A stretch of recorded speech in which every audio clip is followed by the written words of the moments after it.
tout le monde, j'espère que vous allez bien. Moi par la grâce de Dieu finalement ça va parce que bon c'était un peu compliqué, j'ai eu des problèmes de carte SD, de batterie, un peu de tout quoi. Je ne sais pas si vous me suivez sur ma page Insta, mais vous avez intérêt en fait à me suivre sur Instagram parce que les gars là-bas j'annonce beaucoup de choses comme le fait que le mois de décembre, je fais une vidéo par jour. Donc voilà, c'est un don. Je vous fais plaisir comme ça. Donc vous allez avoir un petit peu de tout dans les vidéos. Vous allez avoir des vlogs, vous allez avoir des vidéos face cam, vous allez avoir plein de vidéos. Mais aujourd'hui, nous ouvrons le bal avec une story time. Voilà, une belle story time à propos de l'amitié et de l'abus. J'ai pas envie de shade qui que ce soit, donc je vais donner pas trop d'informations à propos de cette personne que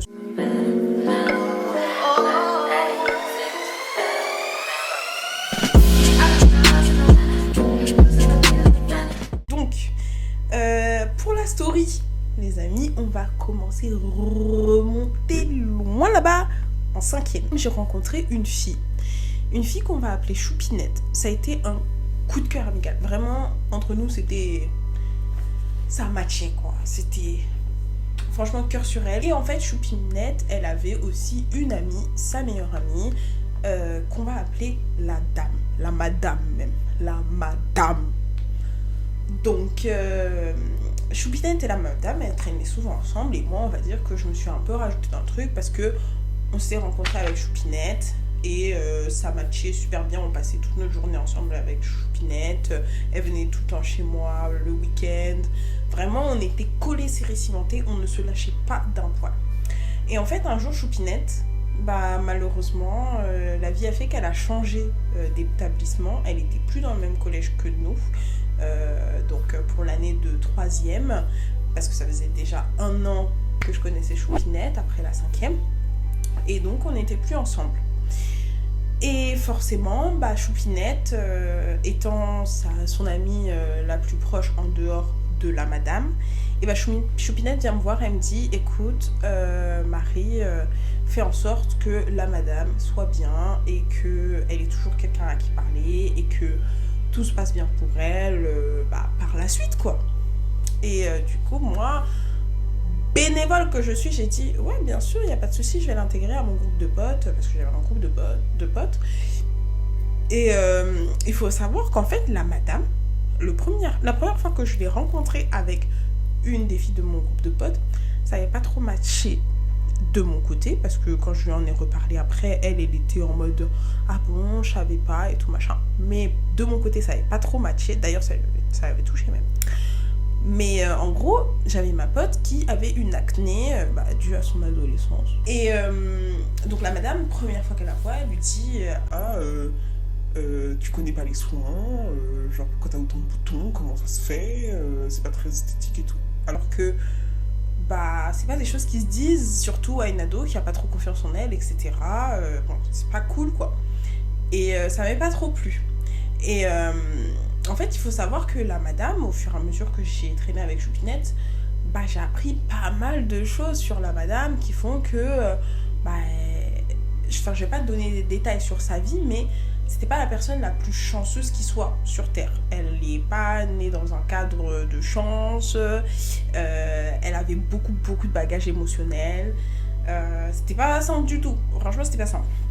Donc, du coup, cette personne, moi je m'y suis attachée, mais en fait je m'y suis attachée parce que je voulais la mettre bien un peu. Je voulais la faire grandir, etc. Faire en sorte qu'elle soit mieux dans sa vie, etc. Donc c'est comme ça que je me suis attachée à elle. Et en fait, avec le temps, pendant cette année de 3e, les gens n'arrêtaient pas de dire ouais, ta meilleure amie, la madame, ta meilleure amie, la madame. Et moi j'étais en mode mais c'est pas ma meilleure amie, la madame. Moi j'ai une autre meilleure amie, mais c'est pas la madame. Et tout le monde était en mode mais si, machin. Donc avec le temps j'ai un peu laissé faire et bon c'est devenu un peu ma meilleure amie, la madame, sachant qu'il y avait toujours Choupinette, hein. Choupinette c'était toujours le sang. Et en gros au fur et à mesure moi je lui partage un peu mes sentiments sur la vie, etc. Par exemple à ce moment là j'avais des petits questionnements, j'étais pas le genre d'enfant où j'allais me dire ouais, je veux sortir avec plein de garçons ou je sais pas, etc. Mais j'avais des copines qui avaient des petits copains. Et moi, à ce moment-là, je me le disais un peu, ah bah, moi j'en ai pas. C'est peut-être à cause de ça, parce que j'étais pas forcément à mon max, hein. Faut le dire. J'étais pas du tout à mon max, j'étais plantée sa grand-mère. Vous avez vu déjà des vidéos quand je vous montre mes coupes. Non, il y a des choses qui ne se font pas, ma belle. Tu ne vas pas avec des chicottes dans les cheveux au collège, si tu veux en tout cas plaire à qui que ce soit. Pendant cette année de troisième, on devait choisir nos orientations pour l'année d'après. Donc il y avait soit lycée, enfin non, c'était professionnel, ou alors lycée général. Et ensuite, quand tu avais choisi ça, il fallait que tu choisisses les 3 lycées où tu voulais aller. Et je crois que moi, en fait, j'avais un lycée privé, parce que mon papa voulait que j'aille en lycée privé. Et j'avais 2 autres lycées qui étaient des lycées de secteur, en gros, qui étaient dans le coin. Et la madame, elle avait que des lycées de secteur. La madame en question allait dans les lycées de secteur, donc public. Ce qui s'est passé, c'est que notre prof d'histoire, elle nous a dit un truc totalement vrai, mais qui nous a un peu choqués. Elle nous a dit en fait que les potes du collège, on allait peut-être en garder un, et encore. Potes du lycée, avec de la chance 2-3. Et les potes de l'université, là, comme on rentre dans la vie active, ça pouvait durer plus longtemps. Alors du coup, la madame, en fait, me dit nous, on sera le 1 des potes du collège. Et c'est vrai que sur le moment, par rapport à mon amitié avec elle, j'étais pas... Enfin, je me suis pas dit oui, parce qu'en fait, moi, je suis le genre de personne où je me dis, on verra. Je suis pas le Seigneur, je n'ai pas les pleins pouvoirs pour dire que... Mais je me suis un peu forcée à lui dire, ouais, non, mais t'as raison et tout, machin. Et je me souviens vraiment de ce ressentiment en mode, je sais que je suis pas en train de dire le fond de ma pensée, là. Précisément à cet instant-là, je suis pas en train de sortir la vérité vraie. C'est moyen. Moi, j'ai été acceptée dans mon lycée privé. Et elle a été acceptée donc dans le premier lycée de sa liste, du lycée de secteur. Donc, avec le temps, moi, au lycée, je commence à me faire des nouveaux potes. Elle, c'est très compliqué de son côté. Moi, j'essaye d'avoir de très bonnes notes, de m'en sortir du mieux possible et tout. Parce que, en fait, mes parents, ils payent. Donc, j'ai intérêt quand même à travailler. On va pas blaguer. Et d'un autre côté, elle, c'est un peu la descente aux enfers. Parce que, elle commence à se poser plein de questions sur elle. Elle commence à faire des trucs pas ouf. Genre fumer, des clopes, etc. Dans un premier temps, moi, j'étais... Déjà, j'étais le genre de pote au collège où je te disais non, mais fumer, c'est pas bien, ta santé, en fait.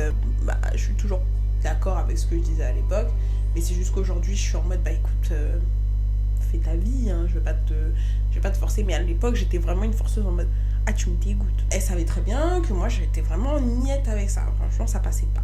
Mais, vas-y, je me suis dit, il faut apporter de la tolérance dans ton cœur, et pour ramener quelqu'un vers le bon chemin, il faut l'accompagner des fois doucement. Des fois, tête contre tête, ça marche pas. Surtout que moi, désolée, mais je suis bélier. Et quand je tape ma tête, je fais pas semblant en fait. Donc, je savais que les confrontations, on en a eu entre elle et moi. Et je sais qu'à chaque fois, j'étais en mode de... Je m'en bats les reins. Je ne parlerai pas jusqu'à ce que ça rentre dans ton crâne et que tu comprennes. Fait un pacte en se disant qu'on n'allait jamais se quitter fâché et tout, mais je suis capable de bouder pendant des mois en fait. Je suis championne dans cette catégorie de la bouderie, de l'énervement, du front trop fâché en fait. Oui, le front trop fâché, c'est moi. Donc j'ai dû laisser un peu des principes de base pour moi de côté, parce que je sais pas que j'avais pas envie de perdre la personne, mais c'est juste que j'étais en mode, si je pars, comment elle fait? En fait, c'est ça. Et c'est pas de la prétention.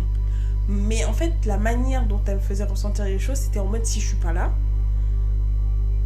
elle est perdue. C'est un truc de fou. Pendant le lycée, j'ai commencé à être à l'aise. C'est-à-dire que je me sentais bien avec mes amis. J'avais pas de pression bizarre, j'étais pas en mode elle a besoin de moi, il faut que je fasse ça, comme si j'avais pas ce truc. Ça, c'était un truc qu'elle faisait souvent, c'était ami test. Oui, ami test. Par exemple, ami test, je vous explique, c'était quoi. Tu viens fumer avec moi, tu m'accompagnes fumer dehors. Si tu viens pas, ça veut dire que t'es pas vraiment mon ami, quoi. Ami test.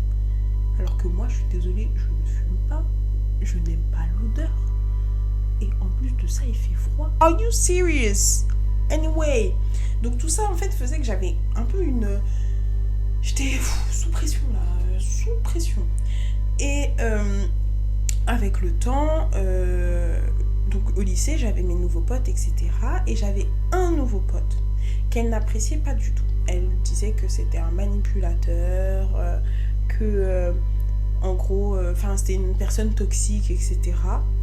Et moi, j'ai jamais eu de problématique de toxicité avec cette personne. Je me suis jamais sentie mal ou quoi que ce soit. Donc j'étais un peu en mode, vas-y, elle exagère un petit peu. Pendant l'année de première, elle est tombée malade. Donc comme elle est tombée malade, je me suis dit, ouais, je suis trop passée à côté et tout. Vous voyez, ça vous fait remettre en question les choses. Vous avez envie de... En fait, ça donne un peu un second souffle à la relation, un second souffle. Mais plus par culpabilité, je me suis dit, il faut que je lui reparle bien, que je prenne de ses nouvelles plus fréquemment parce que la go est tombée malade. Donc elle est tombée malade, j'allais plus souvent la voir, j'étais tout le temps avec elle, etc. Et entre-temps, l'année de première passe, on arrive en terminale. Et en terminale, je rencontre Monsieur Anthony. Donc déjà, Monsieur Anthony, il n'aimait pas beaucoup la madame. Mais pour moi, en fait, il faisait un peu... il était en mode tranquille, on passe un bon moment. C'est juste qu'il n'aimait pas son comportement, mais il disait, bon, c'est sa vie, alors lui, moi, je m'en fous de tout. Et on avance tranquillement dans notre relation, mais en même temps, elle, à chaque fois qu'elle peut, elle lance des piques à Monsieur Anthony.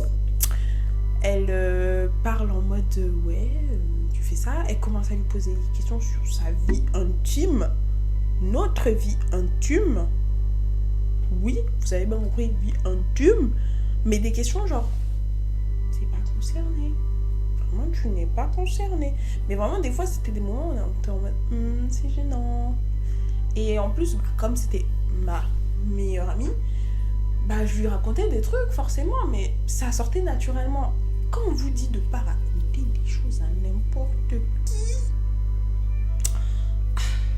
Mais donc du coup, elle venait, elle sortait des pics et tout. Elle se permettait de critiquer ma relation et tout, en mode, elle allait dire, vous êtes un couple de vieux, on se fait chier avec vous. Sinon, quand on se voyait le dimanche chez moi, donc chez mes parents, en fait, elle venait. Quand elle savait qu'il était là, elle venait à la maison exprès, elle se posait là. Elle attendait, non mais vous bécotez pas et tout, quand je suis là en tout cas, parce que c'est gênant et tout, mais pourquoi tu viens? Un été en fait, d'habitude elle est tout le temps en voyage avec sa famille. Et un été, elle n'est pas partie en voyage avec sa famille. Et moi, j'avais mes potes, j'avais prévu des trucs. En général, l'été, je passais l'été chez ma famille. Donc, j'étais pas dans ma ville, en fait, en général. Et j'étais pas le genre de personne qui était tout le temps en train d'envoyer des messages non plus. Je pense que tout mon entourage peut témoigner. Donc, je suis pas la personne qui est la plus... je suis pas en mode, faut qu'on se parle tous les jours par message. Je suis pas comme ça, c'est pas un truc qui est naturel chez moi. Tu m'envoies un message, je vais te répondre, non. Je vais te répondre. Mais moi, prendre l'initiative de t'envoyer un message, c'est compliqué. C'est très compliqué pour moi. Je passe du temps, quand je peux, je vais voir mon copain. Et l'autre partie du temps, en fait, je suis avec ma famille. Et sachant que mon copain, il était pas là souvent. Donc, on s'est vu quelques semaines dans le truc, pas plus. Je crois. Je suis malade, les gars. Donc oui, en fait, après, du coup, j'arrive en études supérieures. Et en études supérieures, en fait, ça continue. Et mon pote avec qui j'étais très proche au lycée, en fait, on s'est un peu éloigné avec le temps parce qu'il a eu sa copine. J'étais avec mon copain. On s'est un peu perdu de vue.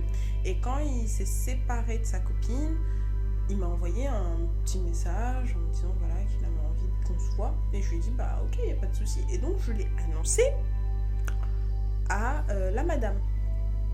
Et la madame, en fait, là, elle commence à piquer une crise en mode tu vas pas le revoir et tout machin. Et je lui dis mais qui t'a dit en fait? Bien sûr que je vais le revoir. Of course. Et genre c'est mon pote et tout, y a pas de souci. Et en fait, la madame, elle me dit ouais que quand elle était à l'hôpital, mon pote lui a dit comme quoi il avait commencé à vendre de la salade et qu'il voulait lui vendre de la salade et qu'en gros c'était une mauvaise personne parce qu'elle lui avait dit qu'il était à l'hôpital, etc. Et je lui ai dit mais pourquoi elle m'en a pas parlé? Parce que ça remontait à 2 ans à peu près ce truc. Pourquoi tu m'en as pas parlé avant? Pourquoi tu me caches des choses aussi primordiales sachant que moi genre encore une fois j'ai fait une exception pour toi mais genre ça c'est pas normal. Il y a une personne à l'hôpital, tu vas pas lui vendre quelque chose qui peut nuire à sa santé, genre what the hell, genre c'est n'importe quoi. Et en gros elle me dit que non, tu sais, genre je voulais pas t'inquiéter, mais en plus tu t'es éloigné tranquillement de lui, j'allais pas sortir des bails sur lui, et je lui ai dit mais genre vous avez parlé par téléphone, déjà c'est bizarre parce que vous parliez pas, tu ne l'aimes pas, il ne t'apprécie pas non plus, d'où vous vous êtes parlé quoi. Et elle me dit non, il m'a envoyé des messages, je fais ok, montre-moi les messages. Jusqu'aujourd'hui 2023, je n'ai jamais vu un message. Donc vous me direz ouais mais peut-être que ce qu'elle m'a dit en tout cas c'est que comme elle était énervée du culot de la personne de lui envoyer ce genre de message, elle a supprimé immédiatement les messages. J'ai toujours eu dans mon cœur cette part de doute où je me disais c'est bizarre, genre d'où tu supprimes des messages où tu sais que le sujet pour moi est aussi important et me touche autant, d'où tu vas supprimer des messages comme ça. Mais bon, elle a supprimé les messages, je me suis dit bon, je vais la croire parce que c'est vrai que le gars je lui parle plus, je sais pas, je lui ai donné le bénéfice du doute. Le temps passe, je passe mes diplômes divers et variés et en fait vient l'histoire où c'est le commencement de la cassure de l'amitié et je pense que je m'arrêterai après cette phase-là parce qu'après les autres phases elles sont beaucoup trop longues. Et je vous ferai une partie 2 parce que là, sinon le montage, je vais pas le réussir pour demain. Quand j'étais en études supérieures, on a commencé à aller à la salle de sport. Parce que cette personne voulait en fait se remettre en forme, avoir un corps plus tonique, etc. Et moi, vu que je faisais plus autant de sport qu'avant, je m'étais dit, let's go en fait, on va à la salle de sport et tout machin. Donc on y allait avec ma maman, on y allait avec elle, ma maman des fois elle y allait toute seule avec elle, etc. Donc à cette période-là, en fait, ma mère, en fait, malheureusement, a perdu son emploi. Parce que, à cause de problèmes de santé, et le temps qu'elle se fasse payer par les aides sociales, ça a pris beaucoup de temps. Et pendant cette période, la madame, elle aidait en fait tout simplement mes frères et sœurs à faire ses devoirs en contrepartie d'un petit billet de ma maman. Et en gros, pendant un mois, ma maman n'a pas pu payer la madame. Et c'était le dernier mois, je crois, de l'année. Elle n'a pas pu payer la madame. Et franchement, aujourd'hui, c'est quelque chose, genre, ça me touche de ouf parce que ma maman, c'est quand même ma maman. Et surtout à cette période, c'était très compliqué pour ma maman. Ma mère, c'est une personne énergique de ouf, elle aime bien bouger et là elle s'est retrouvée en mode alité, tu ne bouges plus, tu te calmes madame. Donc ça a été très compliqué et si vous voulez, cette personne en fait a commencé à envoyer des messages à ma mère, sachant que ma mère l'a couvert pour des sorties par exemple. Ma mère l'emmenait à la salle de sport. Ma mère l'a motivée. Ma mère a fait tellement de choses pour cette personne. Et le fait que... Je vais vous dire, c'est quoi, mais... En gros, ma mère n'a pas pu payer un mois, mais elle lui a dit qu'elle allait la payer sans problème. Et En fait, elle est partie déjà en parler à ses parents en disant que ma mère était une arnaqueuse, que ma mère l'exploitait. Et elle envoyait des messages à ma mère en disant si vous ne me payez pas dans tant de temps, c'est mon père qui va venir vous voir, etc. Ma mère a très bien géré les choses elle-même. Elle n'avait pas besoin de moi dans cette situation. Elle lui a clairement dit que c'était pas une manière de faire et que bah oui, elle allait lui donner l'argent et qu'elle savait en fait où on habitait et qu'elle était quand même amie proche avec moi. Mais malgré tout, elle a commencé à harceler ma maman de messages, mais jamais venir m'en parler.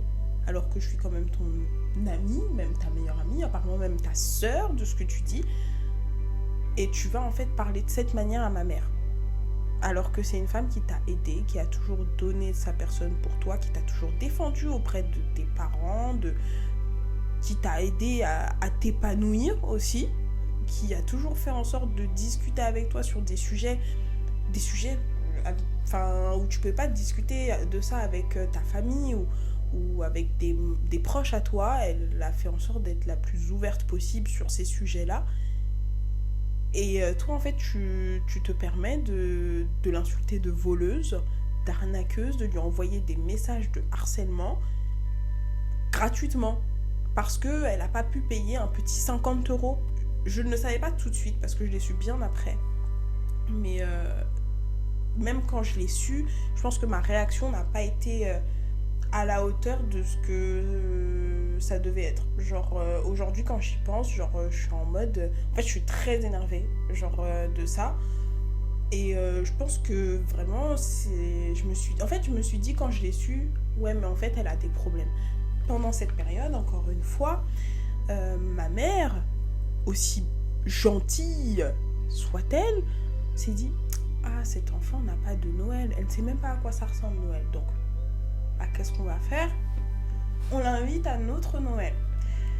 Donc à Noël, si tu veux, c'était un Noël pas comme les autres pour nous parce que, encore une fois, financièrement, c'était un peu compliqué. Comme c'était un peu compliqué, moi qui travaillais, je travaillais le soir en tant que nounou, je m'étais dit, je vais payer des trucs. Donc j'ai payé de la nourriture, etc. avec mon petit salaire pour toute la famille. Pour faire le Noël. Et en gros, elle est venue faire les courses de Noël avec moi, sachant qu'on l'avait invitée tranquillement. Et elle a acheté des trucs et tout se passe bien, etc. On arrive à Noël, on pose tout sur la table, et je vois que ce qu'elle a acheté, c'est resté dans son sac. Donc je lui dis oui, mais... D'ailleurs, à ce Noël-là, il y avait mon cousin du Canada qui était là aussi. Et... je lui dis, ouais, mais tes affaires et tout, vas-y, donne, tu mets sur la table et tout, comme ça, on fait tous ensemble, quoi. On finit et tout, le foie gras, tout ça, on mange tout. Et je vois qu'elle sort un foie gras de son sac et elle commence à le découper. Mon frère, glouton comme il est, il dit, vas-y, passe un peu de foie gras et tout, je vais couper. Elle commence à lui dire, ouais, mais non, mais c'est moi qui l'ai payé, le foie gras, je vais pas te faire passer du foie gras et tout, machin. Je l'ai payé, c'est pas normal. Et en fait, à ce moment-là, mon frère, il dit, il la regarde, et elle lui dit, vas-y, je te passe un mini bout. Et vraiment, elle coupe un bout, mais plus mini, tu meurs, en fait. C'est même plus une tranche à ce stade. Vraiment, elle a coupé une miette, du foie gras. C'était rien, le truc, c'était rien. Et du coup, elle coupe, et elle donne à mon frère. Et mon frère, en fait, il regarde, il fait non, mais tu sais quoi, vas-y, garde-le, il est parti. Il y a eu ça qui s'est passé. Et après, elle va dans la chambre, là où il y avait mon cousin qui était tranquille en train de parler avec mes frères et sœurs. Et elle commence à l'insulter, en rigolant. Mais elle commence à l'insulter, sachant que dans notre famille, on n'insulte pas. On s'insulte pas entre nous. On ne va pas dire des gros mots. Non, il y a un certain respect à avoir dans le cadre de la famille.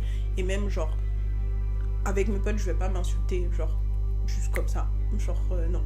c'est une insulte. Elle insultait mon cousin et tout, et moi j'étais en mode genre tempère-toi en fait, genre voilà, genre regardais en mode calme-toi. Pendant tout ce temps-là, il y avait eu plein de trucs. Dès qu'elle achetait un truc, elle venait manger chez moi en cachette pour pas manger devant ses frères.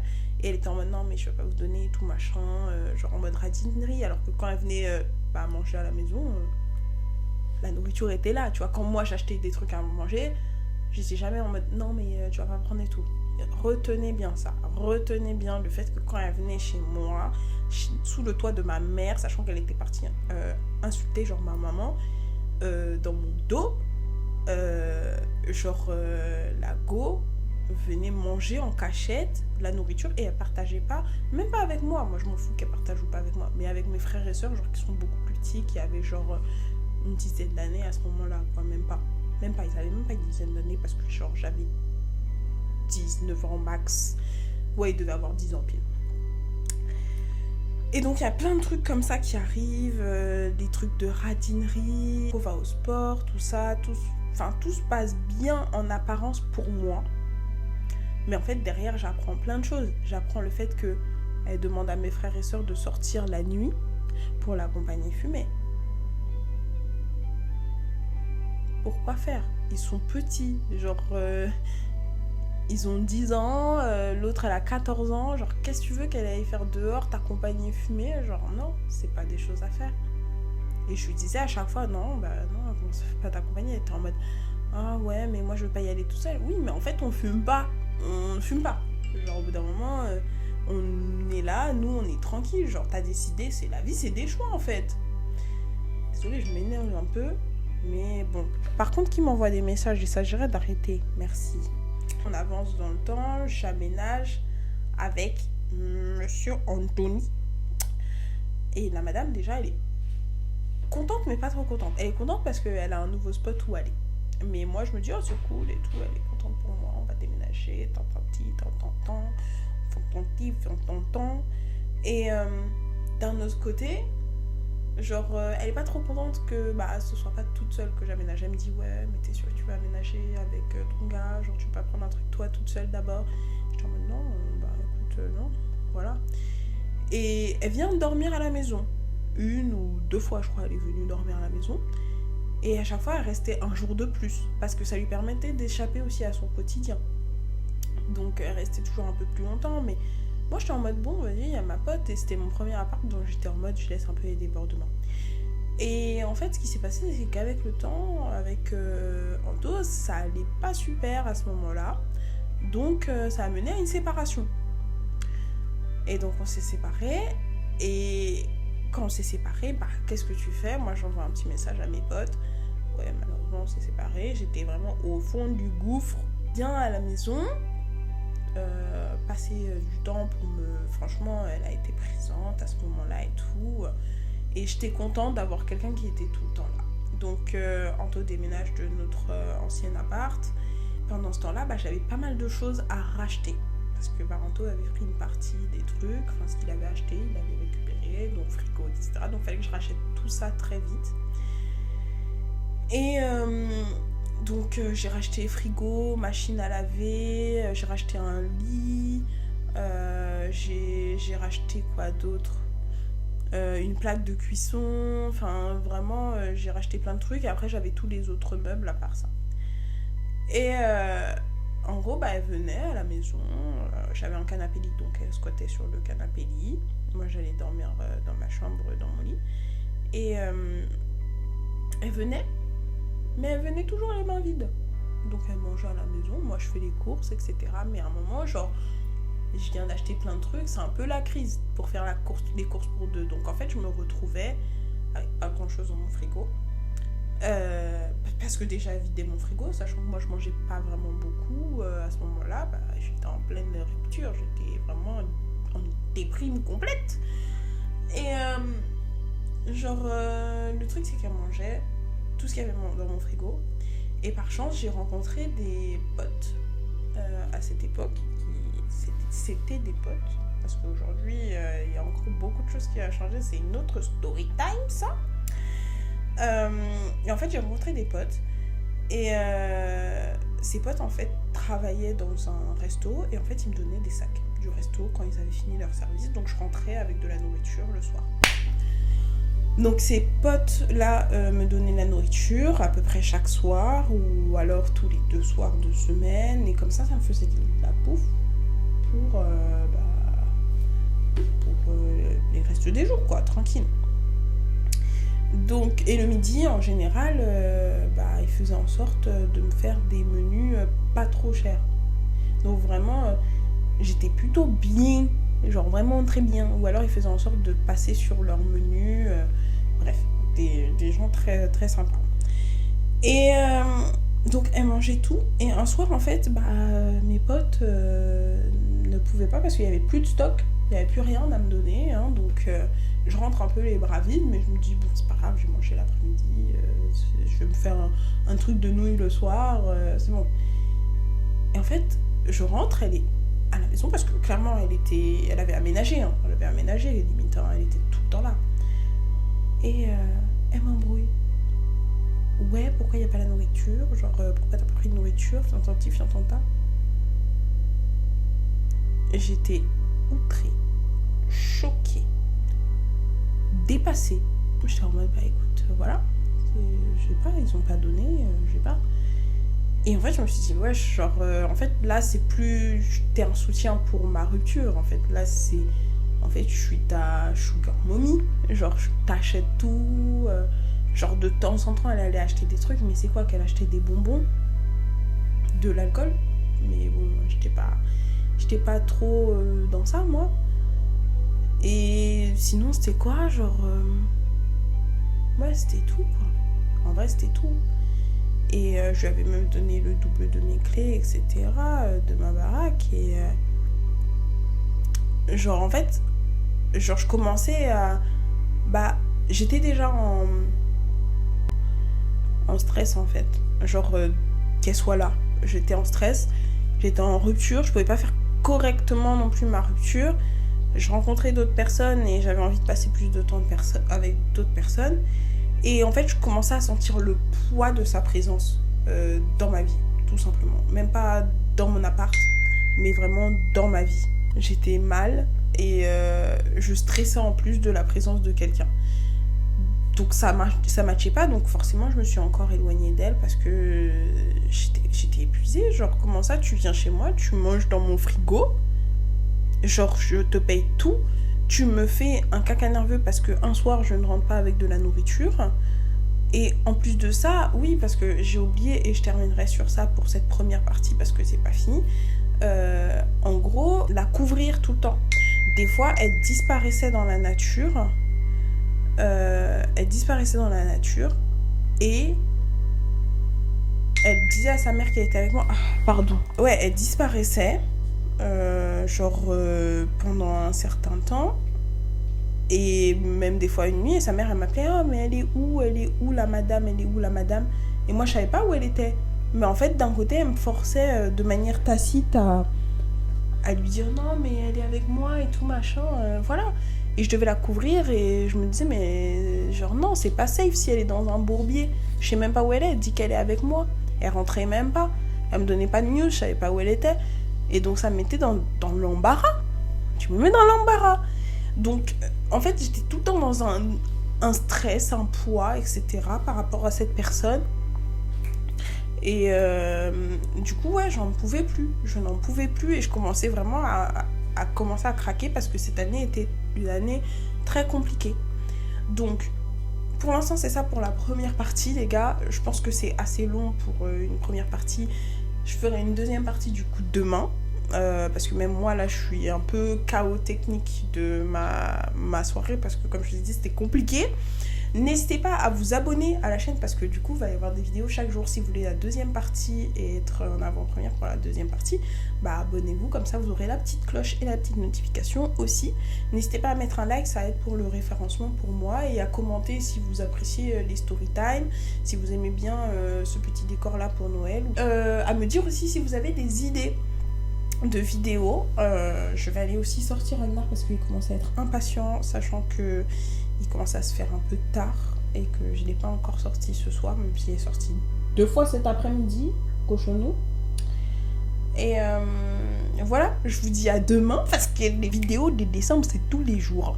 Chaque jour, donc on se voit juste demain. Je vous fais des bisous et bye bye.